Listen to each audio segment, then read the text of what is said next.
अस्सलाम वालेकुम दोस्तों, उम्मीद है आप लोग ठीक हैं, खैरियत से हैं। अल्लाह पाक आप लोगों को अपने हिफ्ज़ व अमान में रखे। हमारी दुआएं हमेशा की तरह आपके साथ हैं।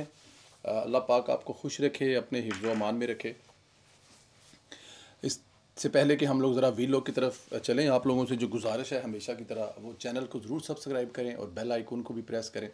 खान साहब ने आज एक बहुत बड़ा इतराफ़ जुर्म कर लिया है। इस इतराफ़ जुर्म पर बात करेंगे, फिर मैं आपको बताऊंगा कि तर्जमान पाक फ़ौज ने प्रेस कॉन्फ्रेंस में कौन से अहम इशारे दिए हैं। इमरान खान हमेशा यही कहता रहा है कि मैं तो जेल में था, मैं कैसे अपने लोगों को फ़ौजी तनसीबात पर हमले के लिए भेज सकता हूँ।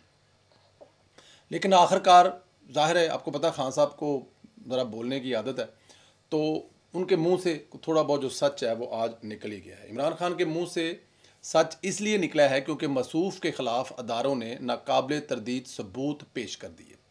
इमरान खान की लाहौर की अदालत से जो 9 मई के केसेस में ज़मानत मुस्तरद हुई थी, इसमें जज साहब को ऐसे सबूत दिखाए गए हैं जिसमें खान साहब की ऑडियोज़ वगैरह भी मौजूद हैं, जिसमें वाज़िया तौर पर पता लग रहा है कि इमरान खान अपनी मीटिंग्स में 9 मई की हदायत दे चुका था। खान साहब की कुछ फ़ोन कॉल्स हैं, वो भी टेप पर हैं, उनको भी रिकॉर्ड किया गया है, जो कि खान साहब खुद ऑर्डर करके गए थे कि एजेंसियाँ जो हैं वो हमारी हिफाजत के लिए टेप रिकॉर्ड करती हैं। वो कहा करते थे, याद है आपको, कि बिल्कुल अलाउ है, करने चाहिए, और वो करती हैं एजेंसियाँ। तो वो भी उनके पास उनकी कुछ फ़ोन कॉल्स भी जो हैं वो भी मौजूद हैं। जज ने वही सबूत देखने के बाद ही ज़मानत मुस्तरद की थी, और इस बात का इमरान खान को पता चल गया है। अब जब से पता चला है तो सबूत पकड़े गए हैं, तो खान साहब आहिस्ता आहिस्ता खुद ही बोलना शुरू हो गए हैं। आज अडयाला जेल में एक केस की समाअत के दौरान इमरान खान ने इतराफ़ जुर्म किया कि मैंने अपने लोगों को फ़ौजी तनसीबात के सामने प्रोटेस्ट करने कहा था, लेकिन तोड़ फोड़ और आग लगाने का हुक्म नहीं दिया था।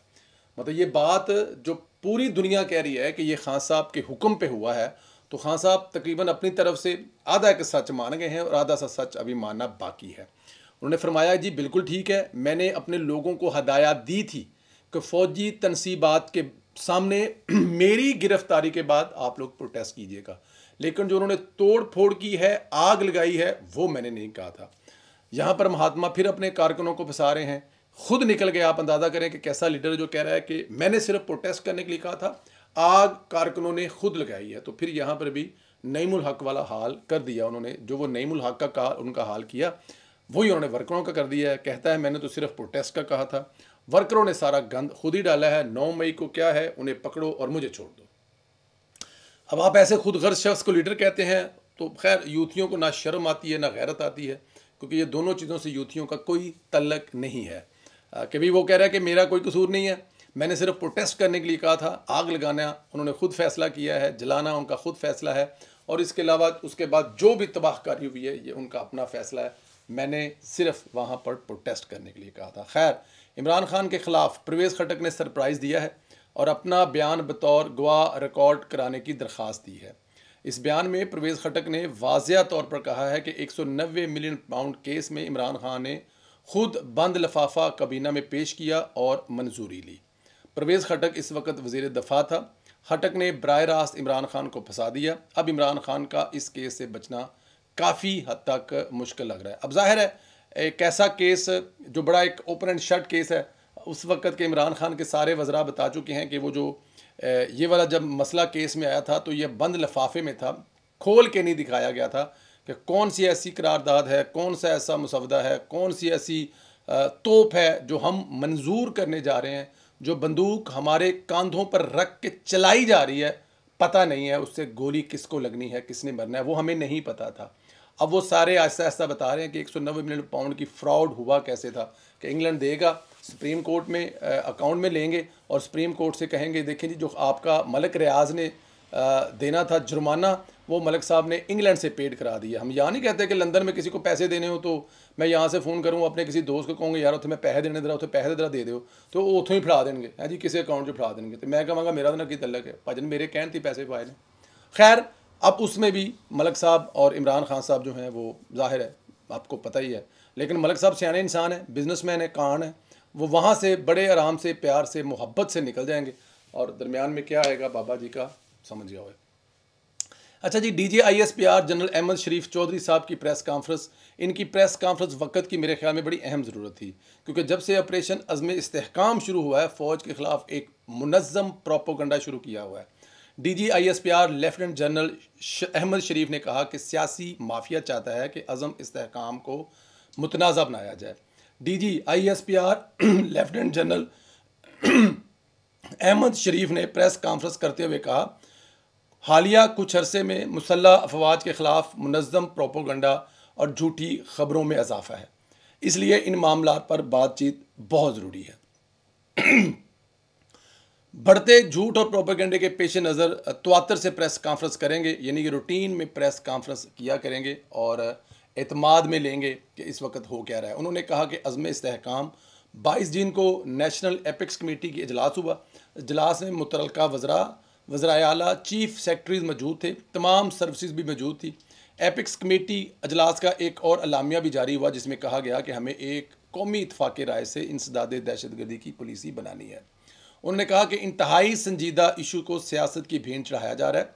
अज़्म इस्तेहकाम इसकी मिसाल है। अज़्म इस्तेहकाम फ़ौजी ऑपरेशन नहीं बल्कि दहशत गर्दी के ख़िलाफ़ एक मरबूत मुहिम है और अज़्म इस्तेहकाम को मुतनाज़ा बनाया जा रहा है। DGISPR ने कहा कि एक मजबूत लाबी जो चाहती है कि अज़्म इस्तेहकाम के अग़राज़ व मकासद पूरे ना हों, अज़्म इस्तेहकाम पर सियासत की जा रही है, क्योंकि एक माफिया, सियासी माफिया, गैर कानूनी माफिया खड़ा हो गया और कहने लगा है कि इसको हमने नहीं होने देना। ये सियासी माफिया चाहता है कि अज़्म इस्तेहकाम को मुतनाज़ा बनाया जाए। उन्होंने कहा कि अफ़गानिस्तान से 6 मुल्कों की सरहदें मिलती हैं, जिनमें से पाकिस्तान के अलावा बाकी 5 में पासपोर्ट के ज़रिए आमदोरफ्त है। पाकिस्तान की सरहद को शनाख्ती कार्ड या तज़किरा की बुनियाद पर सॉफ्टवेयर बॉर्डर क्यों रखा जा रहा है? हुकूमत ने 1 डॉक्यूमेंट रजीम पासपोर्ट नाफिज़ किया है, तो इसके ख़िलाफ़ प्रोटेस्ट शुरू हो गया है। इन मुजाहरीन का एक ही मुतालबा है कि हमें स्मगलिंग करने दो, हमें पाकिस्तान को स्मगलिंग के ज़रिए कमज़ोर करने दो। DGISPR ने कहा कि बन्नू हमले में दहशतगर्द की फायरिंग से कुछ शहरी भी शहीद हुए हैं। बन्नू अमर मार्च में कुछ लोगों ने रियासत और फ़ौज के ख़िलाफ़ नारेबाजी की, पथराव किया। हजूम में कुछ मुसल्लह अफराद शामिल थे, वहाँ राशन के डिपो को लूटा गया। वाक़े से 1 किलोमीटर दूर भी कुछ लोगों ने फायरिंग की। बन्नू वाक़े पर फ़ौज का रिस्पॉन्स SOP ऑर्डर के मुताबिक था। लेफ्टिनेंट जनरल अहमद शरीफ ने कहा कि 9 मई के बाद इंतशारी टोले ने कहा था कि फ़ौज ने रोका क्यों नहीं, गोली क्यों नहीं मारी। बयानिया चलाया गया, चूँकि फ़ौज ने गोली नहीं मारी तो वो ख़ुद इनको लेकर आई है। फ़ौजी तनसीबात पर हमले बुलवाई आते हैं तो पहले वार्निंग दी जाती है, वार्निंग हवाई फायरिंग होती है, जिसके बाद इसको ट्रीट करना होता है। वैसा ही किया गया। DGISPR ने कहा कि ये सब इसलिए हुआ कि 9 मई के मनसूबा साजों को जब तक कैफ़े किरदार तक नहीं पहुँचाएँगे तो मुल्क के अंदर इंतशार और फस्तायत की मज़ीद फैलेगी। इन दहशतगर्दों के साथ डिजिटल दहशतगर्द थे। वाक़े के बाद पुरानी तस्वीरें निकाल कर प्रोपोगंडा किया गया था। हालांकि अमन व अमान फ़ौज की नहीं, सूबाई हुकूमत की ज़िम्मेदारी थी। इनका मज़ीद कहना था कि फ़लस्तीन के मसले पर हुकूमत ने हमेशा आवाज़ उठाई है। हुकूमत और अदारे ने मसले की हसाइयत के तहत बातचीत से मसला हल करने की कोशिश की है, मगर प्रोपोगंडा किया गया, उन्हें फ़ौज लेकर आई है। क्या कल जमात इस्लामी आकर बैठ जाए या कोई एहतजाज करे तो कहा जाएगा कि इनको फ़ौज ने लाकर बिठाया है। लेफ्टिनेंट जनरल अहमद शरीफ ने मज़ीद कहा कि डिजिटल दहशतगर्द फेक न्यूज़ और प्रोपोगंडे के ज़रिए अपनी बात को आगे फैलाता है, मगर अक्सर इसका पता नहीं होता कि वो कौन है, कहाँ है।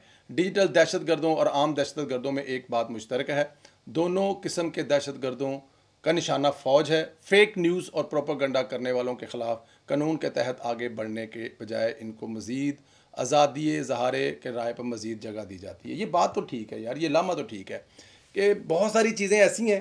अब ये जो 9 मई वाला वाक़या उन्होंने कहा गलत ठीक ही कि फ़ौज ने गोली नहीं मारी, फ़ौज ने रोका नहीं, तो मतलब कि फ़ौज खुद लेके ये क्या एक्सक्यूज़ है कि फ़ौज ने रोका नहीं। भाई कैसे, कितने लोगों को आप इन लोगों को रोकने के लिए क्या करेंगे? मतलब एक लॉजिकली तो बात ठीक है, पर उन्होंने कहा जी कि ये अफ़गानिस्तान वाली बड़ी कमाल की बात की। उन्होंने कहा जनाब कि बाकी जितने बॉर्डर है वहाँ से तो पासपोर्ट और उसके बगैर एंट्री नामुमकिन है, तो ये क्या बात है यहाँ पे तज़किरा या कुछ शनाख्ती कार्ड दिखा के तो चलते जाओ और यहाँ पे काम कारोबार करो, बिज़नेस करो, धंधा करो और जाके गालियाँ यहाँ बैठ के गालियाँ निकालो। कमाल है।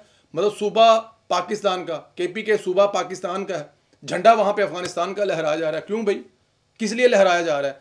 बहरहाल अच्छा है, ये तवातर के साथ करें जी। और ये जो स्मगलिंग वाला काम है ना, सबसे ज़्यादा तकलीफ़ इस सूबे के उन बदमाशों गुंडों को जो है वो है स्मगलिंग रोकने से, क्योंकि कुछ लोगों का काम, पूरा केपी के तो स्मगलिंग नहीं कर सकता ना, कुछ लोगों का धंधा है ना, कुछ लोग बलूचिस्तान में पैड़े होंगे, कुछ लोग सिंध में पैड़े होंगे, कुछ लोग अगर लॉन्चिंग सिंध से चल रही हैं, लॉन्चें जा रही हैं वहाँ पे कुछ स्मगलिंग, तो पूरा सिंध तो नहीं है बुरा, वो करने वाले हैं। तो यहाँ पे जो स्मगलर हैं जिनका ये काम धंधा बिजनेस है जो कि बंद हो गया है, उनको सबसे ज़्यादा तकलीफ हो रही है और वो तकलीफ होगी उनको। बहरहाल एनी हाउ, आप इस पर क्या राय करेंगे? एक तो ये बताइए कि इमरान खान साहब ने तकरीबन मान लिया कि मैंने अपने लोगों को कहा था कि प्रोटेस्ट करना, फौजी जो तनसीबात हैं उनके सामने, लेकिन उन्होंने आग खुद लगाई। इमरान खान साहब कितना सच बोल रहे हैं, इसका ज़रूर जवाब दें।